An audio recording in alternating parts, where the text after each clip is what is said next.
La première action offensive en faveur de Nantes avec le changement de position, la disponibilité de Pechmalbek en Yago. Il attaque fort et le premier but, ça part parfaitement pour le HBC Nantes dans cette rencontre avec Thibaut Brié. Aligné une nouvelle fois, titularisé par Alberto Entrejo. C'était le cas également lors de la dernière sortie des Nantais. Faute offensive, la faute de Robichon et la contre-attaque. Et Valero Rivera qui ne se trompe pas, départ idéal pour des Nantais. Et puisqu'on a une précision, puisqu'on parlait des autres matchs, on va juste préciser, on a annoncé le match Chartres-Istres demain à 18h, c'est à 16h. C'est à 16h, alors malheureusement ça changera pas. Oh, quel arrêt énorme d'Emile Nielsen! Il est sur la trajectoire, sur la deuxième chance. Mais les Nîmois plus prompts pour recoller à une longueur 5-4 en faveur de Nantes. De la Bretèche temporise avec Cavalcanti auprès, il a fait la différence. Et la fermeture de Rémi Desbonnets. C'était difficile pour... Ouais, écoutez, regardez ça. Cette pépite, Ahmed Echam, lui, ne se pose pas les mêmes questions que Nicolas Nieto précédemment, avec une énorme qualité d'engagement. Et la praline pour égaliser à 13 partout. La dernière minute à venir, attention aux Nîmois de ne pas se tromper. Kavtichnik avec Ahmed Echam. Oui, énorme, bravo. La puissance de feu de l'Égyptien. Beaucoup de conviction, le retour plein centre.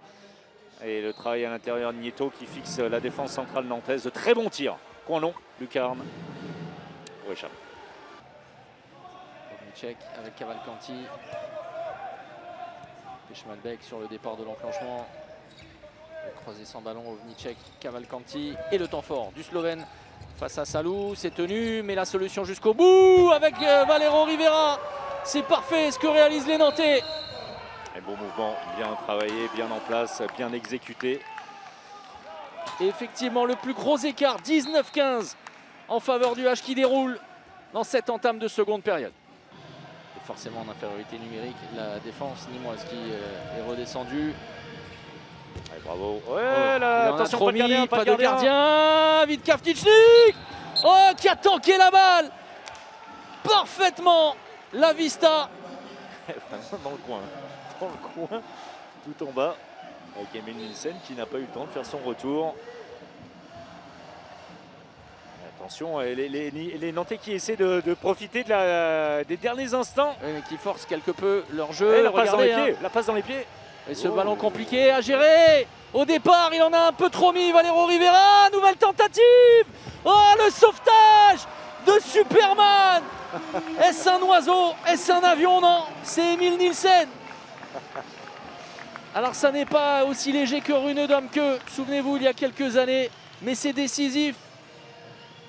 Eh oui, joli envolé d'Emile Nielsen avec une chute à l'arrière du peloton. Le retour de David Balaguer, là, et ça joue sur plusieurs facteurs à mon sens. C'est intéressant comme décision. Oh, qu'il est précieux celui-là. Et bien voilà, retrouvé Vit Kavtichnik sur ce tir. Lorsqu'il reçoit le ballon, on parle de l'âge, mais l'âge n'a pas d'impact sur un joueur de génie comme Vit Kavtichnik. Bras levé, ce sera peut-être sans doute anecdotique. Eduardo Gomino.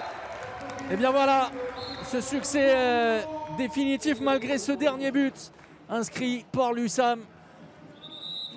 C'était un duel essentiel pour la suite des opérations pour le H qui peut évidemment regarder droit dans les yeux le MHB qui peut lorgner sur le PSG, pourquoi pas, avec une fin de saison palpitante, mais qui fait, en tout cas avec cette victoire, l'écart sur son adversaire direct, son adversaire du soir, l'USAM, à qui il aura manqué beaucoup de choses malgré un immense Rémi Desbonnets, le succès logique de Nantes, 31-27, avec cette joie immense de la part des Violets. Ouais, de l'autre côté du terrain, avant tout, bravo à HBC Nantes. Je pense que c'est avant tout à eux qu'on doit... C'est eux qu'on doit féliciter ce soir pour cette victoire, parce que je pense qu'ils nous ont vraiment mis à mal. Effectivement, on a eu des problématiques en attaque. Maintenant, on met quand même 27 buts à l'extérieur. Donc voilà, c'était un match engagé. Il y a toujours beaucoup de rythme. Ça ne tourne pas pour nous ce soir. En tout cas, je pense que le match était plaisant. Et voilà, c'est sûr qu'on aurait préféré que ça tourne différemment, mais c'est comme ça. C'est une belle victoire parce qu'on savait que ça allait être très difficile. Nîmes, c'est une très bonne équipe. C'est une très bonne équipe, ils jouent vraiment bien.